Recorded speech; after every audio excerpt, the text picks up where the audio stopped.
Hello guys, welcome to my channel believe in tarot 239। तो viewers, आज हम आपके पार्टनर की और थर्ड पार्टी की तीनों की फीलिंग चेक करेंगे।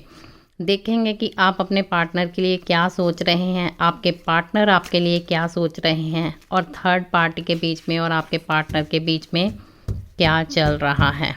एक ही डेक से हम तीनों की फीलिंग्स नोट करेंगे। ये है आपकी फीलिंग्स, ये है आपके पार्टनर की फीलिंग्स और ये है थर्ड पार्टी की फीलिंग्स। तो पहले हम आपकी फीलिंग्स देख लेते हैं।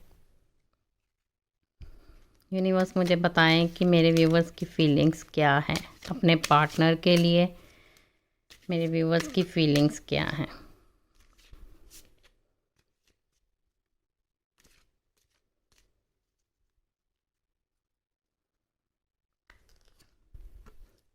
तो व्यूवर्स, बहुत ही पॉजिटिव होकर ये रीडिंग देखनी है। आपने नेगेटिव नहीं होना, क्योंकि अगर आप नेगेटिव हो जाओगे तो चैनल में भी नेगेटिविटी आ जाएगी।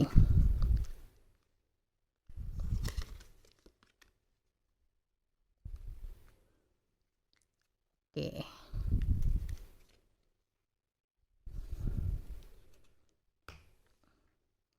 अब आपके पार्टनर की फीलिंग्स।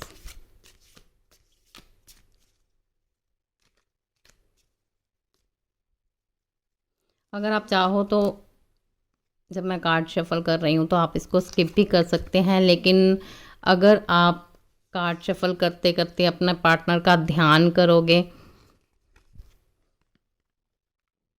तो रीडिंग ज़्यादा अच्छी तरह से मैच हो पाएगी। ओके, अब आ गई आप थर्ड पार्टी की फीलिंग्स।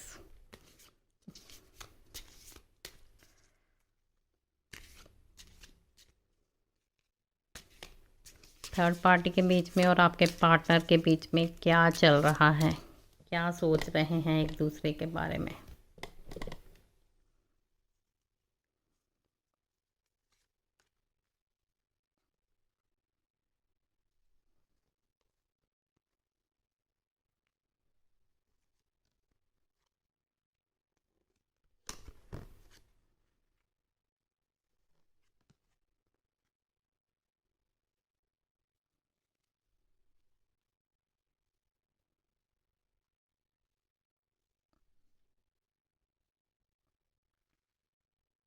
आपके पास पैसा भी है, आप एक अच्छी पोजीशन पे हैं, आप जो भी कर रहे हैं अच्छा कर रहे हैं, आपके पास दिमाग भी है और आप एक अच्छी पोजीशन पर भी हैं, जैसे किंग या क्वीन की पोजीशन कह सकते हैं।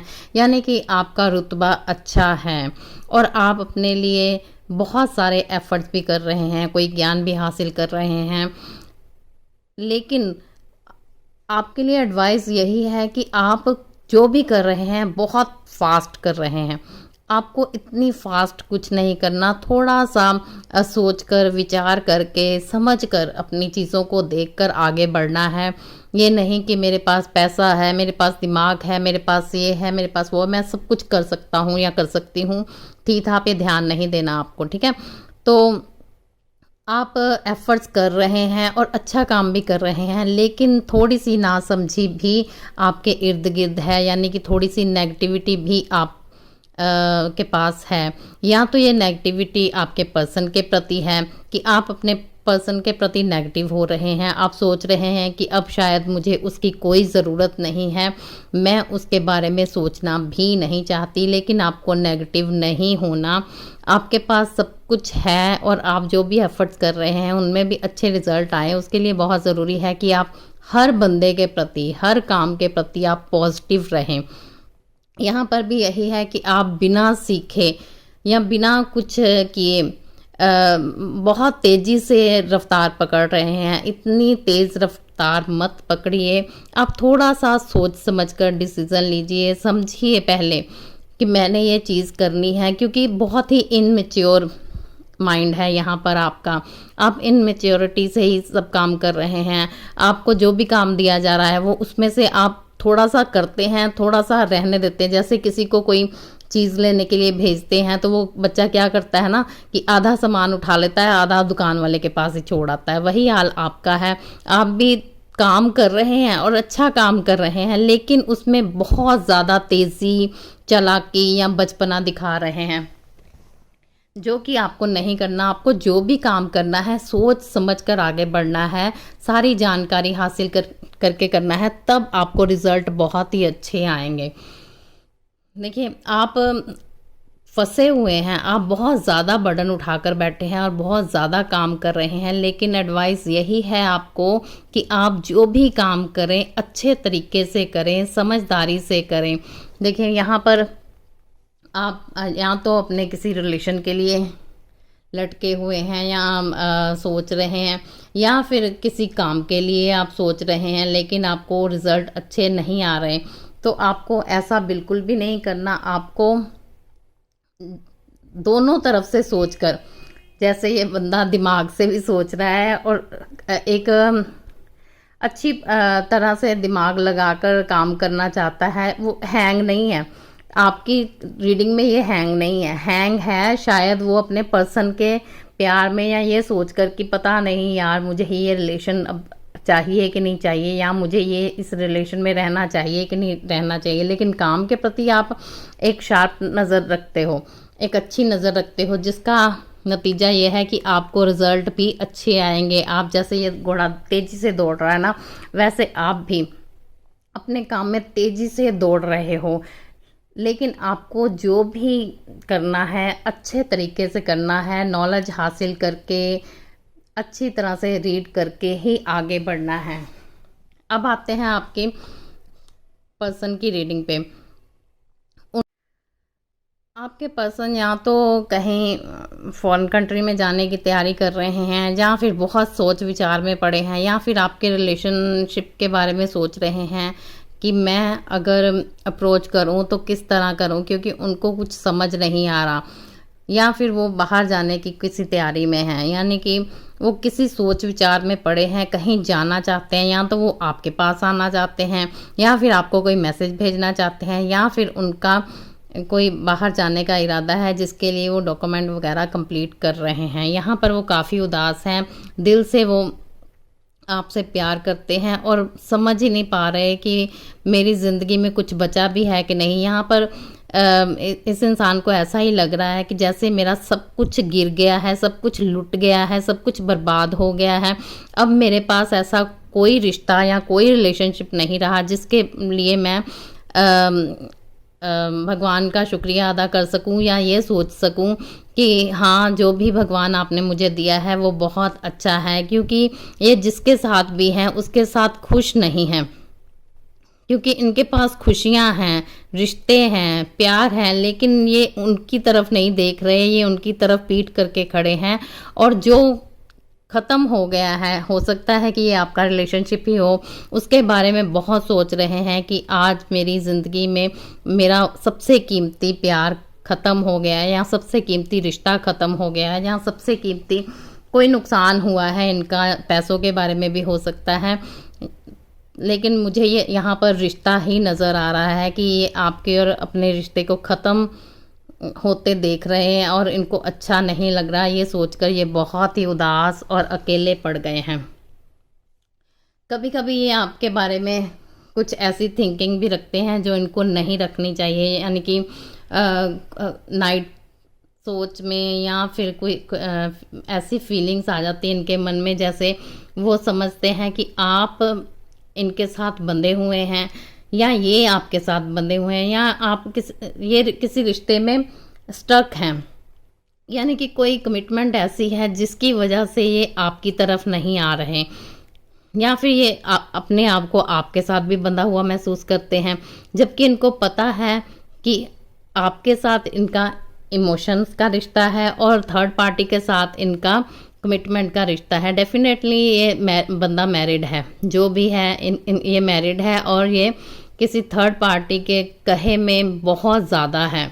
इसीलिए ये या तो उसके साथ अपने आप को बंधा हुआ महसूस कर रहा है, या फिर इस रिलेशन में ये अपने आप को बंधा हुआ महसूस कर रहा है, क्योंकि यहाँ पर आपके पार्टनर ऐसे हैं कि बस ख़त्म, अब मुझसे और कुछ बर्दाश्त नहीं होगा। मेरे अंदर जितने पेशेंस थे, जितनी सहने की क्षमता थी, सब मैंने आजमा लिए, अब मुझसे और कुछ बर्दाश्त नहीं होने वाला। तो यहाँ पर वो चेज़ करते हुए भी नज़र आ रहे हैं। वो सोच रहे हैं कि वो आपको मैसेज करें, कॉल करें, चेज़ करें, स्टॉक कर रहे हैं आपको, आपकी कोई भी एक्टिविटी को अच्छी तरह से गौर से देख रहे हैं कि आखिर मेरा पार्टनर क्या कर रहा है और किस तरह से आगे बढ़ रहा है, और मेरे बारे में क्यों नहीं सोच रहा। क्या मुझको उसके पास जाना चाहिए, क्या मुझे उसे बताना चाहिए कि मैं उसके बारे में क्या फीलिंग करके रखा हूँ। फिर उनको लगता है कि आप ही उनके सबसे प्यारे दोस्त थे। एक्चुअली ये रिश्ते से ज़्यादा, प्यार से ज़्यादा दोस्ती की ज़्यादा कमी महसूस हो रही है इनको। तो इनको यही लग रहा है कि मेरे पार्टनर के साथ ही मेरे जो इमोशंस थे, मेरी जो फीलिंग्स थी, मेरी जो खुशियाँ थी जुड़ी हुई थी। मैं अपने पार्टनर को खोकर वो खुशियाँ हासिल नहीं कर पा रहा। हालांकि बहुत कोशिश कर रहे हैं ये कि अपने काम में व्यस्त रहें, लेकिन ये अपने काम में व्यस्त रह नहीं पा रहे। अब आते हैं थर्ड पार्टी पर। यहाँ पर देखें तो थर्ड पार्टी भी आपके पार्टनर के साथ खुश नहीं, क्योंकि वो उनको काफ़ी अच्छी तरह से समझाना चाहती है और बताना चाहती है कि हमारा रिश्ता क्या है। लेकिन क्या है ना कि उन दोनों में कोई ऐसी पुल या ऐसी फीलिंग्स नहीं डेवलप हो रही कि थर्ड पार्टी कहे कि हाँ सब कुछ ठीक है। एक्चुअली क्या होता है कि कई बार बंदा या बंदी जो भी है, थीथा पे ध्यान मत दीजिएगा, आपको अच्छी तरह से पता है कि आपके पार्टनर बंदा है कि बंदी है, जो भी है। मतलब थर्ड पार्टी मेरे को इतनी ख़राब नज़र नहीं आ रही। वो कोशिश कर रही है कि आपके पार्टनर के साथ बैलेंस बनाकर चला जाए, उसको समझाया जाए या फिर उसको पूछा जाए कि आखिर तुम इस रिश्ते से क्या चाहते हो, तुम इस रिश्ते में खुश क्यों नहीं हो। थर्ड पार्टी की पूरी कोशिश है कि ये रिश्ता संभल जाए, ठीक हो जाए, आपके पार्टनर और उनमें एक अच्छा बैलेंस आ जाए, और वो उसके लिए एक नई शुरुआत भी करने को तैयार है। थर्ड पार्टी को लगता है कि सब कुछ ऐसा होगा कि जैसे जादूगरी ही हो जाएगी और आपके पार्टनर सब कुछ समझ जाएंगे। अगर ऐसा हो जाता है तो उनके लिए एक सेलिब्रेशन का माहौल बनता है, या फिर आपके पार्टनर या थर्ड पार्टी किसी इवेंट में शामिल हैं जहाँ पे वो सेलिब्रेट तो कर रहे हैं लेकिन खुश नहीं हैं। अब यहाँ पे थर्ड पार्टी भी सोचती है कि मैं आपके पार्टनर को, मतलब उसका भी पार्टनर है, आपका भी पार्टनर है, अपने पार्टनर को समझाऊं कि जो कुछ भी है गलत हो रहा है, जो कुछ भी है वो नहीं समझ पा रहे, उनको कैसे समझना है।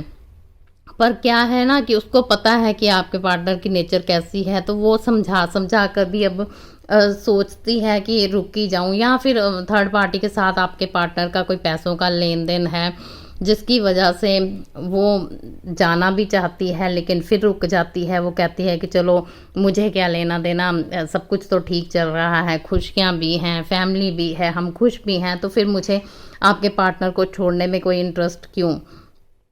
यहाँ देखिए ना वो क्वीन ऑफ, क्योंकि वो अपने हिसाब से खुश है, अपने हिसाब से अपनी ज़िंदगी जी रही है, उसे कोई लेना देना नहीं कि आपके पार्टनर को दुख हो रहा है, तकलीफ़ हो रही है, क्या हो रहा है। वो कहती है कि मेरा काम बनता, भाड़ में जाए जनता, मुझे क्या लेना देना कि इसकी क्या फीलिंग्स हैं क्या नहीं है। अगर ये ठीक हो जाता है, मतलब इसको मैं समझाती हूँ, रिश्ता सुधर जाता है भगवान की दया से या जादूगरी से, कुछ भी अच्छा हो जाता है तो हम सेलिब्रेट करेंगे, मैं इसके लिए कोशिश करूँगी, नहीं तो मैं तो जिस पोजीशन पे हूँ रहूँगी ही रहूँगी। या फिर थर्ड पार्टी के पास कुछ ऐसा है, या कह सकते हो कि पैसा है, रुतबा है, जिसकी वजह से आपके पार्टनर उसको छोड़ नहीं पा रहे। हाँ, समझ भी नहीं पा रहे और दिल भी उनका टूटा हुआ है, लेकिन फिर भी वो उसको छोड़ नहीं पा रहे। तो ये थी आपकी रीडिंग, आपकी फीलिंग्स, आपके पार्टनर की फीलिंग्स और थर्ड पार्टी की फीलिंग्स। रीडिंग पसंद आई है तो उसे लाइक कीजिए, चैनल को सब्सक्राइब कीजिए और शेयर करना मत भूलिए।